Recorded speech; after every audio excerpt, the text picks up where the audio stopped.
Buenas noches, América. Hablaron los ciudadanos en Estados Unidos. Las encuestas perdieron su interés porque la sagrada palabra de los electores dio ayer su veredicto y el veredicto fue ambivalente. Todos ganan. Los demócratas en la Cámara de Representantes y ampliando el número de gobernaciones y los republicanos en el Senado, Cámara importantísima. Pero por encima de todo ganó la democracia. Y no lo decimos como idea de lugar común, sino como respuesta a todas las voces que se han mostrado preocupadas por la calidad de la democracia estadounidense y su institucionalidad desde la llegada del presidente Trump a la Casa Blanca. La misma jornada electoral, Trump reconoció que durante la campaña, dijo, le hubiera gustado haber utilizado un tono distinto, menos agresivo. Y horas después de conocerse el resultado electoral, se mostró abierto a conversar con los demócratas. Un mensaje del que también se apropió la líder demócrata Nancy Pelosi, quien, a pesar de las profundas diferencias que tiene con Trump, abrió la puerta a buscar acuerdos con el mandatario. Mensajes que en política son sumamente importantes, más en un país polarizado como lo es hoy Estados Unidos, que deben ser reconocidos. Sí, puede que el presidente no tenga otra opción que dialogar si quiere que avance su agenda en estos próximos años, pero también podría no haberlo mencionado y lo hizo, y eso es importante. Lamentamos que ese mensaje positivo haya quedado empañado por la advertencia que también hoy hizo el mandatario a los demócratas, condicionando ese diálogo a que no le investiguen. Si Trump no tiene nada que temer, ¿por qué condicionar un diálogo constructivo que redundará sin duda en beneficio de todos los ciudadanos? Más cuando el resultado para su partido no ha sido tan desastroso como históricamente han sido las elecciones de medio término que siguen a unas presidenciales. Hoy, en cualquier caso, preferimos quedarnos con la predisposición a entenderse de unos y otros.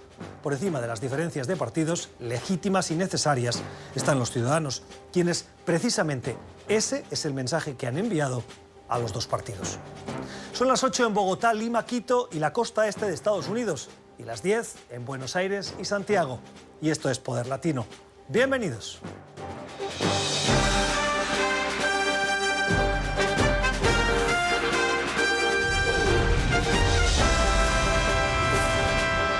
Poder Latino con Gustavo Alegret.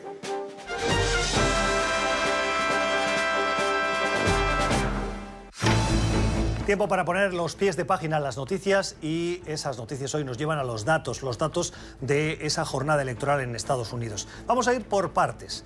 La Cámara de Representantes es donde se ha producido la noticia, ha cambiado de manos el control de la misma.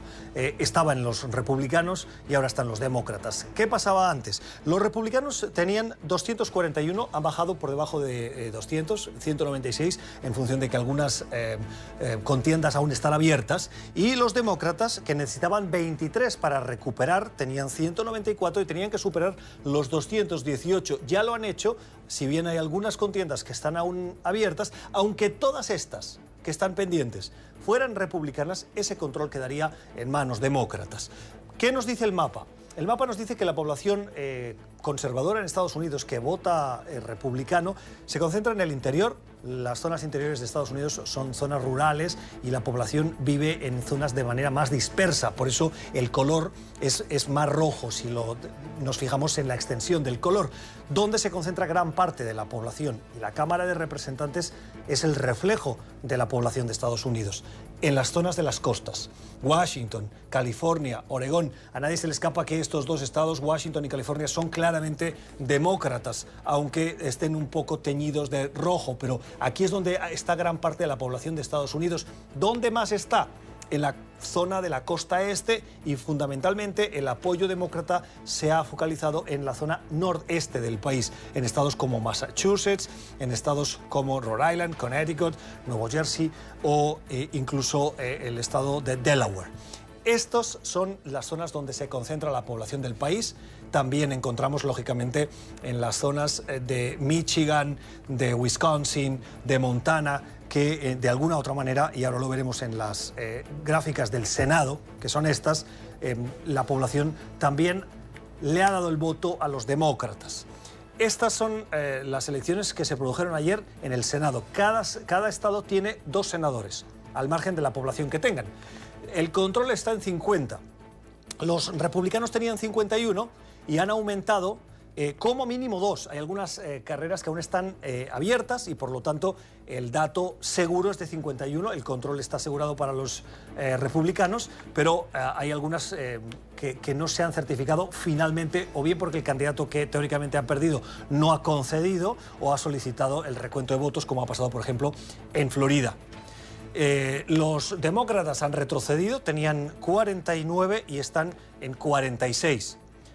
A la espera de lo que pueda pasar con, como mínimo, Arizona y Florida. Fíjense que en Florida lo que sabemos es que Rick Scott dice que ha ganado con 4 millones de votos, más de 4 millones de votos, con el 50,2%, y Bill Nelson, que teóricamente ha perdido y ha solicitado el recuento de votos, con algo más del 49,8%. La diferencia es mínima y por lo tanto ese recuento de votos da la esperanza a los demócratas, pero los republicanos están muy seguros. En amarillo están 2 estados que normalmente son independientes, Maine y Vermont. Vermont, Bernie Sanders, y fíjense que en Maine está Agnes King, que estos dos, tanto Agnes King como Bernie Sanders, votan con los demócratas y por lo tanto se suman a esta suma de demócratas en el Senado. Miren los gobernadores. Son 50 estados, es decir, 50 gobernaciones, de las cuales 36 estaban en juego. Había 7 republicanas que no se sometían a votación de los electores y 7 demócratas. Estaban igual. ¿Qué ha pasado? Que ha habido un cambio del control republicano de 7 gobernaciones que se han ido a los demócratas, que son Michigan, Illinois, Wisconsin, el estado de Nuevo México, Kansas, Nevada y el estado de Maine. Estas son las grandes victorias de los demócratas. Los demócratas le han puesto mucho interés a esto por lo siguiente. Hay un censo electoral que tiene que aplicar para las elecciones presidenciales del 2020. Con ese censo, los gobernadores de los estados van a redefinir, en función de la población, que es lo que refleja el censo, los distritos. Y la redefinición de los distritos puede acabar favoreciendo el voto, la representación del colegio electoral, es decir, las elecciones del 2020 se podrían ver influidas por estos cambios. Por eso los gobernadores son muy importantes en estas elecciones. Esto es lo que ha pasado en esas elecciones. Ha habido otros puntos importantes que vamos a comentar en la entrevista con nuestro analista que ya nos acompaña para entender algunas de las cosas que han pasado. La diversidad, el voto de la mujer, de los latinos. Ya volvemos después de esta pausa con la profundidad de los datos, de lo que hay detrás de estos mapas que acabamos de revisar. Continuamos con Poder Latino. Tiempo para la entrevista, para entender los detalles de lo que ha pasado en profundidad. Lo hacemos hoy con Leopoldo Martínez, es analista político, es miembro del Comité Nacional Demócrata. Señor Martínez, gracias por estar con nosotros. Gracias, Gustavo, y gracias a la audiencia. Bienvenido de vuelta. Me encanta estar aquí, es casa, ¿no? Es como tu casa, sí, te echábamos de menos, hacía tiempo que no venías. Estábamos en campaña, Gustavo, hasta el día de ayer. Bueno, hemos repasado hace minutos los datos, los mapas de lo que los ciudadanos, los estadounidenses, finalmente han decidido. Y una de las cosas que para nosotros era claro es que hay división. El Congreso queda ahora en manos demócratas y el Senado en manos republicanas. ¿Es una división que nos tiene que preocupar? Bueno, es una división que nos tiene que preocupar si no se le da la lectura correcta, sobre todo del lado republicano en el Senado. Porque recuérdate que esta es una primera parte del análisis que hay que comunicar. Al Partido Demócrata se le hace muy difícil lograr la mayoría en la Cámara de Representantes, porque estructuralmente por todo el territorio de los Estados Unidos hay un proceso muy diabólico, por así definirlo, que es el gerrymandering, que se ha construido a lo largo de estos últimos 30 años desde las legislaturas controladas por los republicanos. Es decir, los gobernadores son los que hacen la división de los distritos. Las legislaturas con el gobernador. Y ubican a la población. Ubican al elector, lo mueven. Entonces la rentabilidad del voto demócrata es menor, producto de esa manipulación, que la del voto republicano. ¿Y por qué es una manipulación atribuible a los republicanos? Porque son las legislaturas controladas por ellos las que han hecho esto en los últimos 30 años. De hecho, ese fue el plan o la hoja de ruta que se trazó el Comité Nacional Republicano de tiempos de Reagan hacia acá. Ellos se dieron cuenta, por muchos años la Cámara de Representantes estaba usualmente en manos demócratas. Por mucho tiempo el voto popular a veces ha estado del lado demócrata, pero no así en el terreno de los colegios electorales, como sucedió con Trump. Entonces, el tema de hacer el gerrymandering fue un objetivo estratégico. El otro es la supresión de electores. Ya. Pero aún Espera, así... déjame, mira, yo esta semana leía sobre este tema y comparto el ejemplo porque para mí fue muy dicientes. Hay dos maneras de redistribuir a la población para que te beneficie. Una, concentras en tu estado a todos los electores de un mismo partido en un distrito, de tal manera que das por perdido ese distrito, pero los otros 7, que la población es mucho menor comparada con la que vive en ese distrito, pero que sabes que son rurales y te votan republicano. De esa manera, esos ciudadanos tienen un representante demócrata y el resto del país, del estado, tiene pequeños núcleos poblacionales que son más republicanos, pero dan más porque son más distritos. Esa es una. La otra es, donde viven los demócratas, redistribuir trocitos en muchos distritos electorales de tal manera que quedan diluidos con los otros republicanos que tienen y de tal manera que los republicanos siguen controlando. Y lo más importante es que esas líneas geográficas, ¿verdad?, no tienen ninguna correlación con la organicidad de la ciudad o del municipio o del condado donde vive. Puede ser hasta esta calle y desde esta calle a esta otra calle. Hay distritos en nuestro vecino estado de Virginia en donde tienes hasta un río a veces de por medio, que hace que la población que está a un lado del río y la población que está del otro lado del río no tengan ningún contacto urbanístico, diario, cotidiano ni económico alguno. Entonces, ese proceso, que es naturalmente favorable a los republicanos, hace que para la Cámara ser controlada por los demócratas, sucedió en el 2008 con Obama, que fue una oleada que vino con su elección como presidente.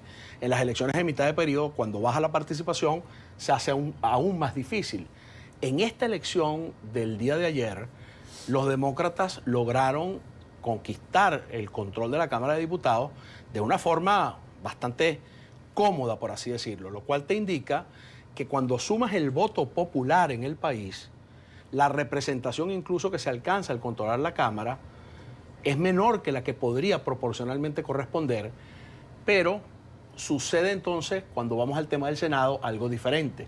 En el caso del Senado, en el Senado teníamos un mapa particularmente adverso para el Partido Demócrata, porque tenías que lograr la reelección de un grupo de senadores que fueron electos. Recuérdense que el Senado en los Estados Unidos solo se renueva por terceras partes. Y solo 35 por periodos de 6 años. Por periodos de 6 años. Entonces, los que se estaban reeligiendo o eligiendo ayer es para sustituir a senadores que tienen un mandato que fue establecido en el 2012.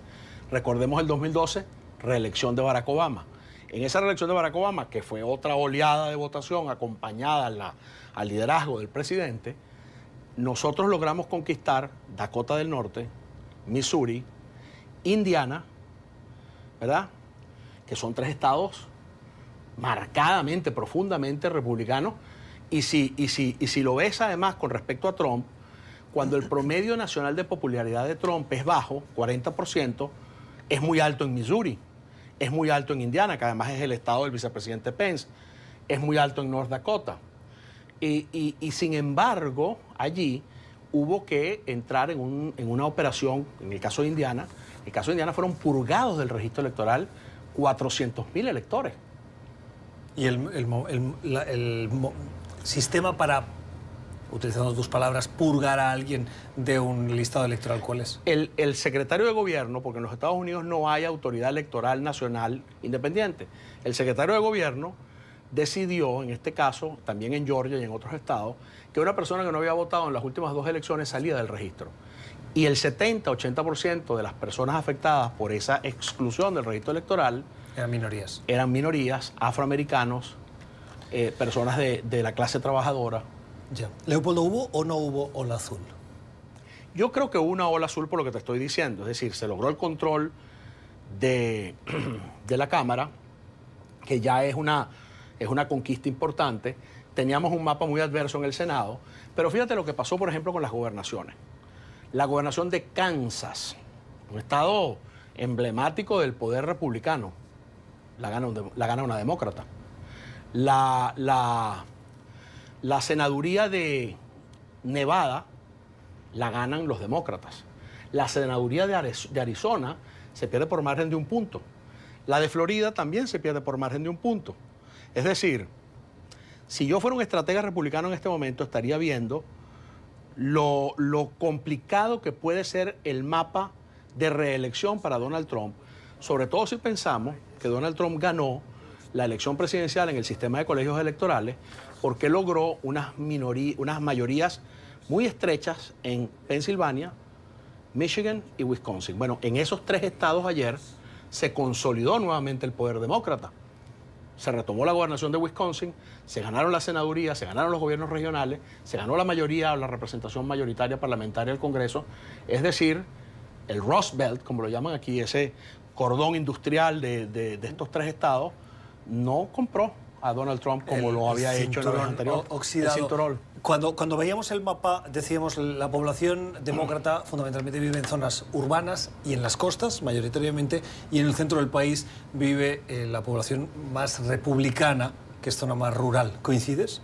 Bueno, se está dando una división en esos términos. Es una división peligrosa. ¿Por qué? Porque además es una división que está alentando 2 sentimientos muy, y el presidente creo que lo hace deliberadamente, 2 sentimientos muy delicados y muy complicados y difíciles de manejar. Son dos azotes para la sociedad norteamericana: la xenofobia y el racismo.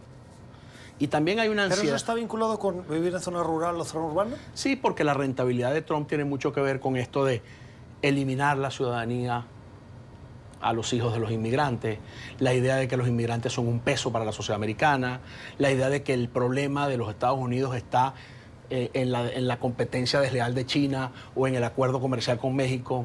Es decir, este concepto de América para los americanos, América primero, América blanca, cristiana, la América que añoran algunas personas, produce mucha ansiedad social en estos sectores en donde llega menos información y casualmente son los sectores que están menos expuestos a los beneficios de la diversidad. Porque cuando te vas a las grandes ciudades de los Estados Unidos, es clara la contribución del inmigrante.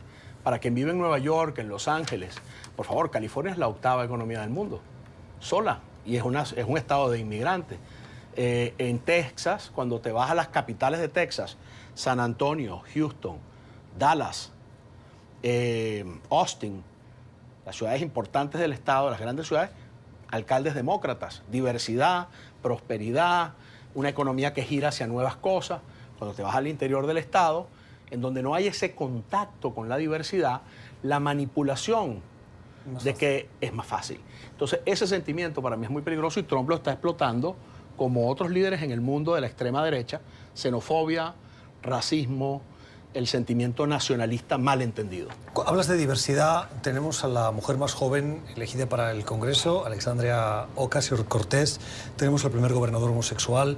Tenemos de estas elecciones las primeras indígenas que han sido nativoamericanas que han sido elegidas para el Congreso. Tenemos las primeras musulmanas que entran en el Congreso. Tenemos la primera senadora en Tennessee, mujer.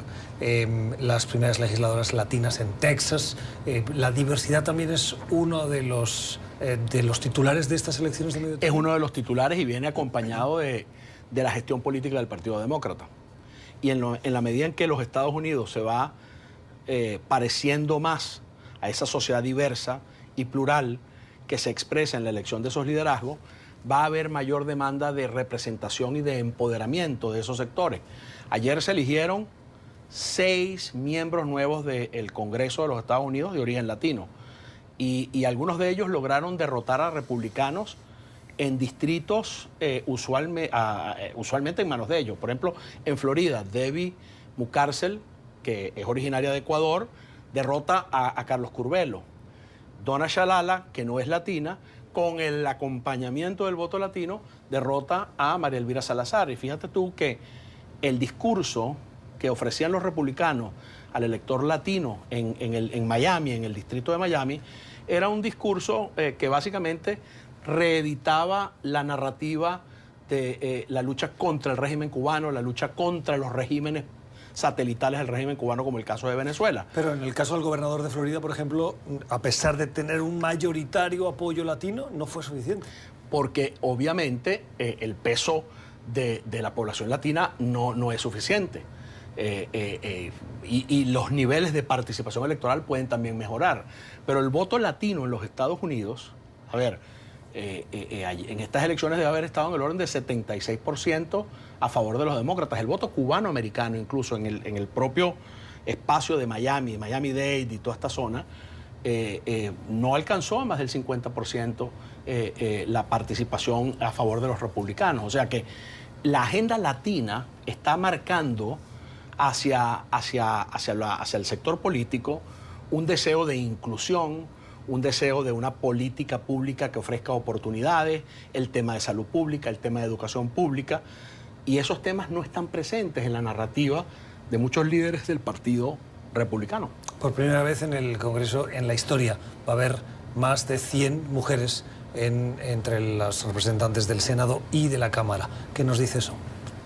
Una maravilla, porque los números que exhibe los Estados Unidos en cuanto a la representación de mujeres, ya hablamos de la representación de los distintos sectores que representan la pluralidad y diversidad cultural del país, o la diversidad étnica. Ahora, la mujer, el género femenino, tenía una representación bajísima en el Congreso de los Estados Unidos. Mira, hay indicadores que te dicen que la participación de mujeres electas al Congreso y a los órganos legislativos deliberantes de los Estados Unidos es inferior a la de países como Irán e Irak, en donde las mujeres tienen, sabemos, cercenados sus derechos fundamentales en muchos aspectos de la vida, y sin embargo tienen una representación mayor del 20 y tanto por ciento que se ha logrado en los Estados Unidos.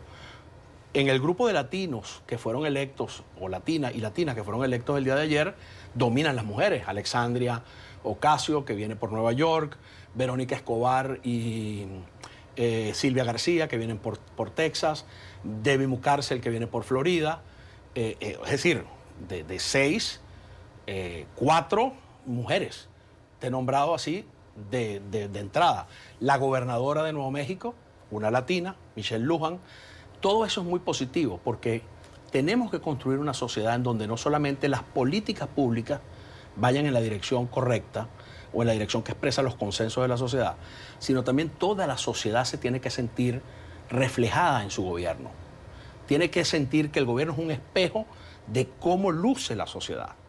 Y si no se produce esa conexión, que es lo que llamamos en política representatividad, comienzas a tener problemas de conflicto social, de tensión social, falta de cohesión social. Por eso es muy peligroso lo que está haciendo Donald Trump con los Estados Unidos, porque la xenofobia y su retórica del odio, su retórica francamente racista en muchos aspectos, pues de entrada te produce una tensión social que acaba con el pacto social que hace posible y que ha hecho de los Estados Unidos el país de inmigrantes y el país de oportunidades que es hasta hoy.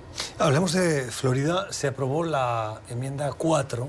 Esa enmienda es la que permite a partir de ahora a exconvictos, ciudadanos que han sido condenados y que han recuperado la libertad, recuperar también sus derechos de voto.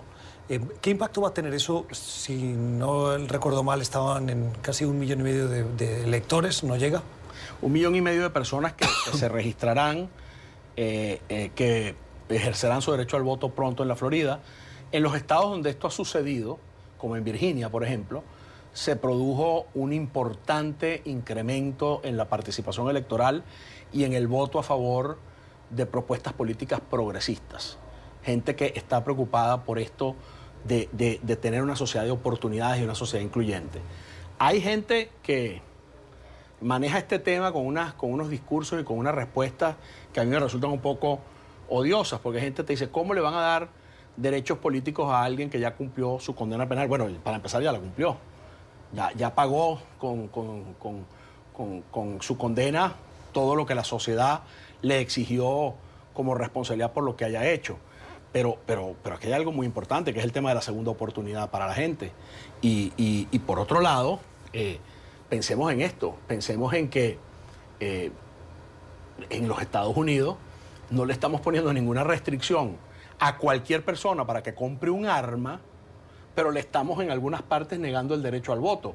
Parece un poco insensato pensar que esa es una idea inteligente. Yo prefiero que la gente tenga derecho al voto, tenga una segunda oportunidad y tenga la posibilidad de hablar, una vez que ha cumplido con su obligación penal, de hablar como cualquier otro ciudadano lo hace, en las mismas condiciones y con los mismos derechos. Tenemos que terminar. ¿Una predicción para el 2020? Mira, un camino yo lo veo más estrecho para la reelección de Donald Trump. Porque ponte a pensar en esto, Gustavo, y quienes nos escuchan. La economía en este momento está pasando por un buen momento. Sigue pasando un buen momento. No discutamos si es obra de Trump o es todavía el empuje que trae de la era Obama, porque eso nos distrae. Está en un buen momento. Sin embargo, a pesar de ese buen momento, se pierde el control de la Cámara. Es decir, que el pueblo americano no votó ayer pensando en la economía, pensó votando en la cohesión social, pensó votando en el sentido y el propósito de la nacionalidad americana y de la oportunidad que le ofrece a todos sus ciudadanos. Bueno, pero ese es el llamado de los demócratas. Los republicanos pueden haber votado porque la economía va bien, porque les gusta la propuesta del muro o por las propuestas. Pero no lograron controlar la Cámara. Y no fueron mayoría de voto popular como no lo fueron cuando se eligió a Donald Trump. Es decir, aquí hay un tema de dos países que se enfrentan. Y por otra parte, hay también una consolidación del poder demócrata en los estados del corredor industrial del noroeste, o sea, del noreste, perdón, Michigan, Pensilvania, Wisconsin. Hay una consolidación del voto en contra de los republicanos en Nevada. En Florida, a pesar de que las cosas estuvieron muy parejas, van a ir operando cambios importantes que yo creo que pueden marcar una elección difícil en el año 2020 para Trump. La opinión de Leopoldo Martínez, analista político, miembro del Comité Nacional Demócrata. Señor Martínez, gracias por haber estado con nosotros esta noche. Gracias, Gustavo, gracias a todos por su atención. ¿Y usted qué opina? @PoderLatinoNTN, @PoderLatinoNTN. Ya regresamos. Continuamos con Poder Latino. Tiempo para el debate, para analizar la actualidad en nuestro Poder Latino de hoy con las voces de republicanos, de demócratas, de analistas que escogemos para que nos acompañen. Hoy con Jeffrey Kilgen-Palza, que es analista republicano, abogado y miembro del Hispanic Leadership Council. Señor Kilgen-Palza, gracias por estar con nosotros. Gracias por la invitación nuevamente. Bienvenido, buenas noches. Buenas noches. Y con Patricio Zamorano, analista político y director de Infoaméricas.info. Señor Zamorano, gracias por estar con nosotros. Siempre un placer, muchas gracias. Bienvenido a Poder Latino. Oigan, les quiero pedir una primera valoración, un análisis de lo que fueron estas elecciones de medio término. Señor Zamorano. Yo te diría que Donald Trump tuvo una sorpresa bastante ingrata. Efectivamente, puede decir él que hubo un triunfo importante por el hecho de haber mantenido el control del Senado, de su partido incluso crecer. Pero efectivamente yo diría que lo va a impactar fuertemente en su presidencia por los próximos 2 años es el hecho de haber perdido la Cámara Baja. Eso es un golpe fuerte y más allá de eso, perder estados que él ganó y que fueron fundamentales para su presidencia, como el caso de Wisconsin, Pensilvania, Minnesota. Entonces ese es un golpe duro simbólico, es un golpe duro concreto, porque ahora la Cámara Baja comienza o recomienza su labor fiscalizadora y la presidencia de Donald Trump tiene mucho material entre irregularidades, crímenes financieros, crímenes políticos, electorales, y yo diría que la Cámara Baja va a empezar a ejercer su labor fiscalizadora con fuerza y en ese sentido va a ejercer un bloqueo legislativo bastante fuerte. Son 2 años muy difíciles para Donald Trump. ¿Muy difíciles? Primeramente estoy feliz porque se ha cumplido una fiesta democrática, el pueblo americano ha salido a votar y solamente para analizar estadísticas, datos históricos, generalmente el partido que pierde o el partido que gana la Casa Blanca pierde en las elecciones de midterm, con la excepción de dos elecciones, que fue la de Franklin Delano Roosevelt en 1936, pero que se aprovechó de la marea del crack que hubo, ¿no? Con la economía. Ganó 9 asientos en la Cámara Baja y 9 asientos en el Senado. Luego George W. Bush ganó 8 asientos en la Cámara Baja, 1 asiento en el Senado. Obama fue un desastre. En 2010 perdió 63 asientos en la Cámara Baja, 6 en el Senado. 2014, nuevamente el señor Obama perdió 13 asientos en la Cámara Baja, 9 asientos en el Senado. Pero George Bush, vamos a dar todos los datos. George Bush en el 2006 perdió 31 y en el 2002 ganó 8. Pero en el 2006 perdió 31 representantes. Sí, no, pero el punto que Pero, estoy... y otra cosa importante, Gustavo, hay que recordar que Donald Trump pierde ahora muy fuerte, con la economía más impecable de la última década, con un desempleo fuerte, porque el Senado efectivamente... Miren los datos de Obama, como decía ahora. Pero con la diferencia, acuérdate que Obama venía entrando, saliendo un poco de la crisis económica. Ahora tenemos el desempleo más bajo de los últimos 50 años, desde 1969. Entonces no hay condiciones mejores como esta, y así todo Donald Trump no pudo capitalizar eso, y ese es un tema grave, creo yo. Los que hacemos finanzas sabemos que 1 más 1 es 2 y 2 más 2 son 4, ¿no? Pero eso también lo sé yo, que soy periodista. Sí. A duras penas. Y por eso estoy intentando ir al punto. Dele a su punto. Al punto. Si vemos los datos históricos, el presidente Donald Trump debió perder ambas cámaras, pero no fue así. Hemos ganado, ¿cuántos? 4 o 5 senadores. Y la Cámara de Senadores es básica en estos 4 años que se vienen, o 2 años, bueno, van a ser 6, yo creo, con la reelección, porque vamos a poder elegir miembros de la Corte Suprema. Los miembros de la Corte Suprema son de por vida y ellos tienen sus tendencias ideológicas. O sea, ya da por hecho que alguno o renuncia o descansa. Yo no he dicho eso. No, le estoy preguntando. Porque van a haber cambios, al menos uno o dos, ¿no? Y otro dato histórico, ¿no? El presidente Donald Trump en la historia de Estados Unidos es el que está nominando más jueces. Entonces, sí. ese es un tema muy importante, ¿eh? ¿Cómo cree que va a influir el control de la Cámara de Representantes en el juego de contrabalance que tiene que hacer el legislativo sobre el ejecutivo? El discurso que hoy día estabas mencionando que dio el señor Donald Trump ha llamado a una reconciliación. Hizo muchas alabanzas a la señora Nancy Pelosi y ahora sí dijo que hay que ponernos a trabajar.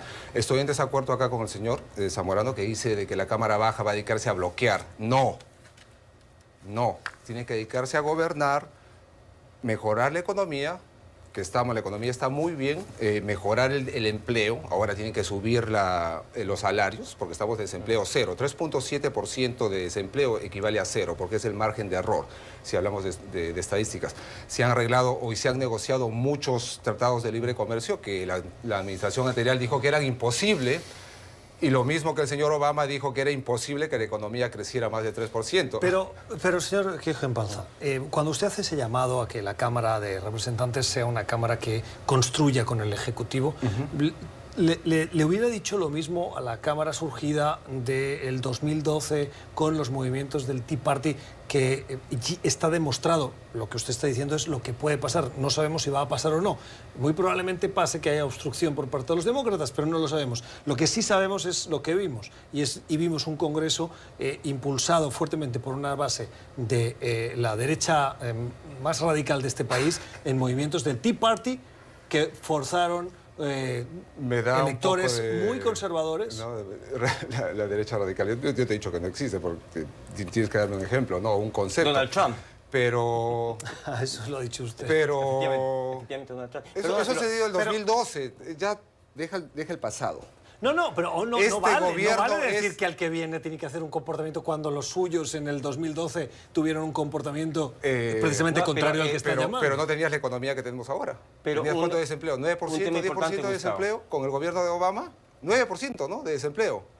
No, del 10, del orden del 10. 10%, parecía un país del tercer mundo. Ahora, ¿cuál es el desempleo? Claro. 0. Pero Entonces, herencia, eso cambia. La herencia de ese 10%, es que claro, si usted me va al detalle, la herencia de ese 10%... Yo estoy hablando de números. 1 más 1 es 2, lo que es A es A, como dice ahí en RAN, y 2 más 2 es 4. Señor Zamorano. Hay un tema importantísimo aquí.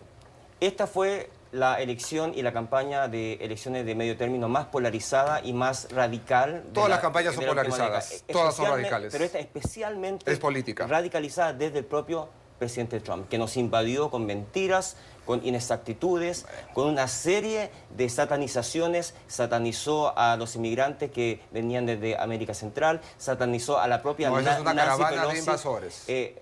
Bueno, Lo que pasa es que cuando se dice que eso está bastante claro, más, digamos, eso está bastante claro. El final de la presidencia, de George Bush hijo concepto, ¿no? Fue especialmente placentera. Sí, sí. La época, por irnos un poquito más atrás, del Watergate, es una época muy convulsa de Estados Unidos. La sociedad tenía una gran tensión social. Claro. Cuando se habla de las tensiones de ahora y la polarización de ahora, si nos levantamos un poquito y vemos la historia, pues sí, pero Sí, eso no, forma parte la del guerra de pulso. Vietnam polarizadísima. Pero el tema que yo quería destacar... Cuando asesinaron a es que- Kennedy, polarizadísimo. Pero lo que yo quería destacar pues, es historia. es que el presidente Trump efectivamente se convirtió en el factor más divisivo de esta campaña. No hay ninguna duda, porque pensaba que así iba a forzar a los indecisos. No le funcionó así, perdió muchos bastiones que había ganado su propio partido o él mismo en las elecciones del 2016. Y yo creo que es porque la gente se cansó de la crisis moral que él trajo a la presidencia de los Estados Unidos. Solo eso te explica el hecho de que la economía vaya tan bien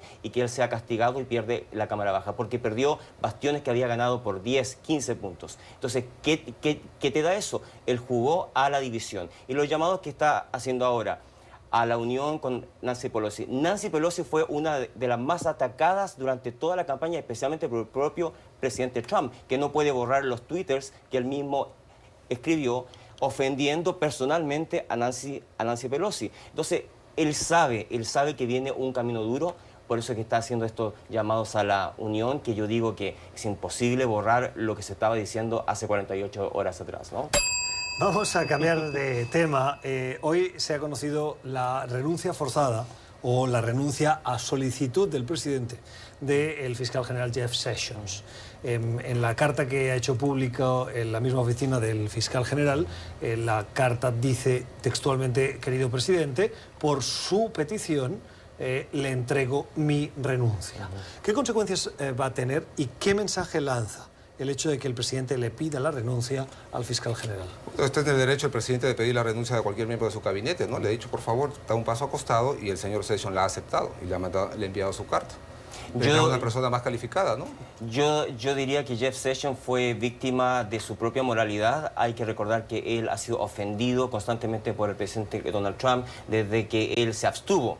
Sessions se abstuvo de participar dentro de la investigación del FBI por crímenes de colusión rusa que lo favoreció en la campaña electoral de 2016 contra Hillary Clinton. Jeff Sessions se abstiene porque dice: yo tengo un conflicto de interés, porque se reunió con el embajador ruso. Entonces, desde ese día Donald Trump no ha cesado de atacarlo duramente, y gente del propio partido republicano le ha pedido: presidente, detenga esos ataques, es su propio ministro de Justicia. Entonces, en ese sentido, Jeff Sessions, pese a ser extremadamente conservador, creo que mantuvo una posición bastante ética y ser lo más objetivo posible, y no ha detenido ninguna de las investigaciones contra su propio presidente. Entonces, en ese sentido se veía venir. Si venía esta debacle de la Cámara Baja en las elecciones, el puesto de Jeff Sessions estaba en peligro, y yo diría que habla de manera muy pobre sobre la independencia que debe tener el Ministerio de Justicia. Donald Trump nunca ha entendido eso. El Ministerio de Justicia debe ser independiente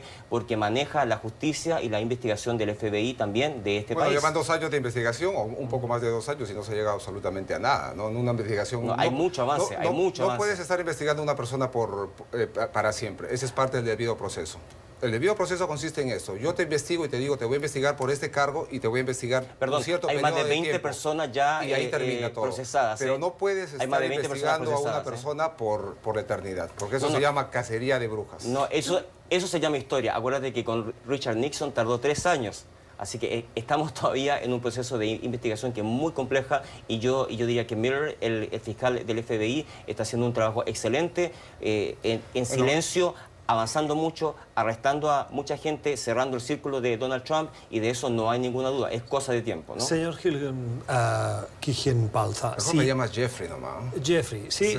Bueno, yo intento ser muy respetuoso y procuro intentar. Le pido que también comprenda que a veces no es fácil. El intento es bueno. Bueno, le agradezco. Le iba a preguntar, usted dice lleva 2 años. Sí, la un poco más. ¿Eh? Bueno, si hubiese sido 1 año y medio, que es un tiempo razonable por una investigación del alcance. Tiempo, pero esas acusaciones que se espera que se produzcan, dado los antecedentes que escuchábamos ahora y sobre todo lo que ya se sabe, se hubieran conocido durante la campaña electoral, ¿usted qué hubiese dicho? Pruebas. Están las pruebas. Pero usted dice, es que no hay nada. Que no hay nada, dame las Claro, pruebas, dame las pruebas. Paul Manafort está preso por pruebas concretas de lavado de dinero. Sí, pero estamos hablando de Russiagate. Exactamente. Está confundiendo dos cosas. No, está difundiendo dos pero cosas. mi punto es, usted apela al tiempo, como hace el presidente, diciendo, oiga, lleva demasiado tiempo y no se sabe nada. Si se hubiera sabido antes de las elecciones... No, ese es un supuesto, Bueno, si se hubiera sabido. Si mi abuelita estuviera muerta, en este momento estuviera viva, o si mi abuelita estuviera viva, yo hubiera muerto. No, claro, pero si ponemos todo en cuestión, entonces ya entramos en un relativismo que nos lleva a ninguna parte. Sí, yo soy objetivista. Bueno, a ver, la Gustavo, filosofía de Ayn Rand, lo que es A es A. Sí, bueno, de acuerdo, pero mi punto es, ustedes se quejan particularmente de que la investigación lleva mucho tiempo. Sí, pero más de 2 años. Ha habido elecciones a medio término. Si esas conclusiones de esa investigación se hubiesen conocido hace 2 meses, yo le digo casi al 100% que la reivindicación que hubiese hecho el Partido Republicano, el presidente Trump y usted aquí en esta mesa, eso es un intento de interferir en las elecciones. Entonces, ahora han pasado las elecciones y muy probablemente, si tiene que presentar algo, lo normal para no interferir en un proceso electoral es hacerlo después. No, que lo haga, pues. De acuerdo, pero entonces el punto de que llevan mucho tiempo es, si lo hacen antes, interfieren. Si lo hacen después, llevan mucho tiempo. Entonces, ¿cuál es el punto? No, que lo hagan, pues, ¿no? Que lo hagan adelante, que lo hagan antes o después. Es que no hay punto. ¿Quién está deteniéndolo? Es que no hay punto. Aquí es un tema político. Si tú tienes las pruebas, preséntalas. ¿Yo? Bueno, yo me lavo las manos. Esas pruebas están tan fuertes. Como Pilatos. Están tan fuertes, y lo repito para que quede claro, el ex jefe de campaña de Donald Trump, Paul Manafort, con pruebas concretas, fue condenado a 10 años de cárcel, y hay otro juicio pendiente por el tema de la colusión rusa.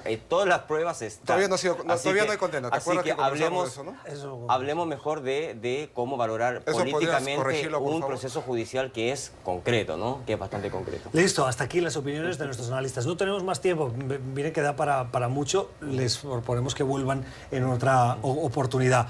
Jeffrey Quijin-Palza, analista republicano, abogado, miembro del Hispanic Leadership Council, y Patricio Zamorano, analista político, director de Infoaméricas. Gracias, Patricio. Muy buen debate. Muy buen debate. Muchas gracias a todos. Muy buen debate. Gracias por traer buenos analistas como usted, ¿no? Yo no digo nada. Yo no digo nada. Ya regresamos. Pero gracias.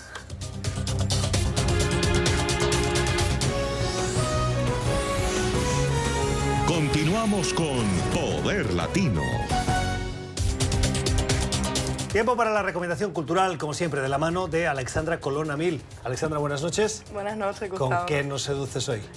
Bohemian Rhapsody es una película que acaba de estrenar y fui a ver ayer al cine. Y vale la pena. La verdad es que por el título me estoy retrotrayendo a mi juventud. ¿Te suena de algo, me imagino? Me suena de Queen, ese cantante maravilloso que marcó toda una generación. Claro, bueno, la película está basada es una celebración a esta banda británica de rock, y sobre todo a su vocalista, Freddie Mercury, que desafió todo tipo de normas y estereotipos para convertirse en uno de los cantantes más queridos de este género. La película es protagonizada por el actor Rami Malek de la serie Mr. Robot y hace un super papel. Yo estuve sonriéndome toda la película, la música es buenísima. Do it again. One more. How many more Galileos do you want? Roger, there's only room in this band for one hysterical queen. Mark these words. No one will play Queen. Fortune favours the bold. Freddie, concerning your private life. What more do you need to know? I make music. I want to give the audience a song that they can perform. What's the lyric?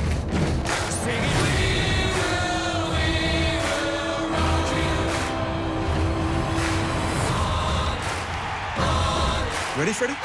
Let's do it.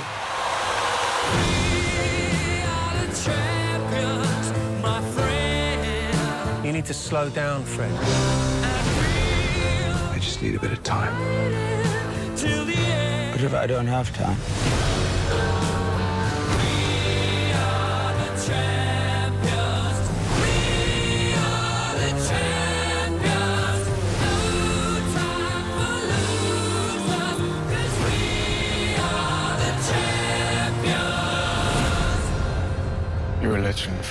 La película Bohemian Rhapsody del director Bryan Singer, que recuerda a todos los de una generación. ¿Sabes que ese fue el primer CD ¿Te acuerdas de los CDs?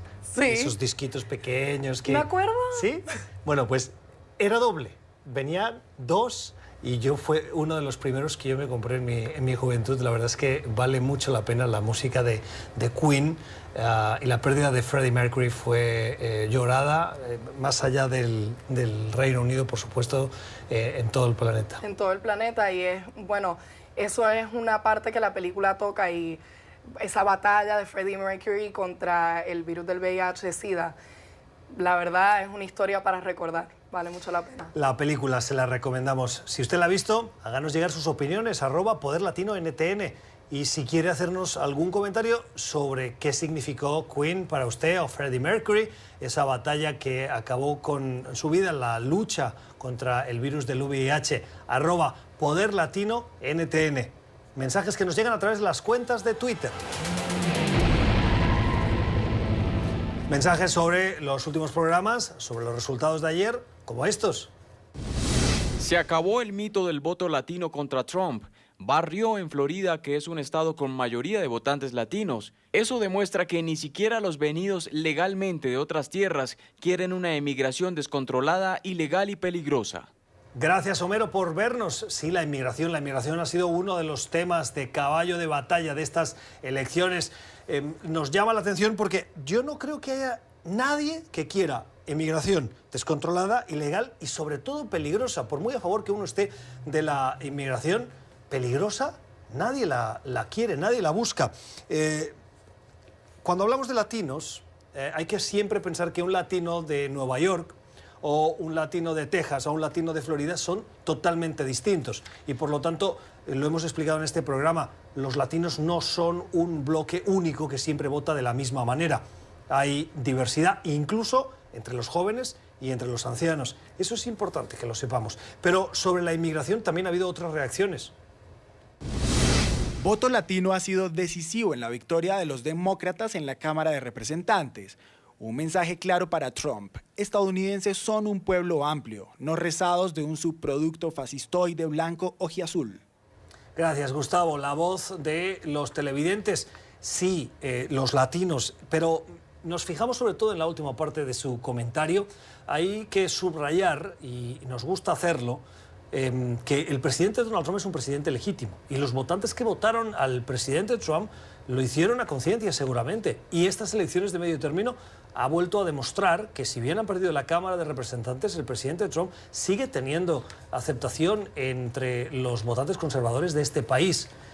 Denostar o denigrar, al contrario, no es la mejor manera de construir un buen clima para la construcción, para la convivencia en un país. El llamado que han hecho hoy líderes republicanos y demócratas nos ha parecido muy interesante, la de querer construir juntos. Son las opiniones de los televidentes, de ustedes, que nos gusta leerlos al final del programa y que les agradecemos que nos hagan llegar a través de la cuenta de Twitter, @PoderLatinoNTN. Así terminamos. Gracias por la generosidad de su tiempo. Volvemos mañana. Que tengan una feliz noche.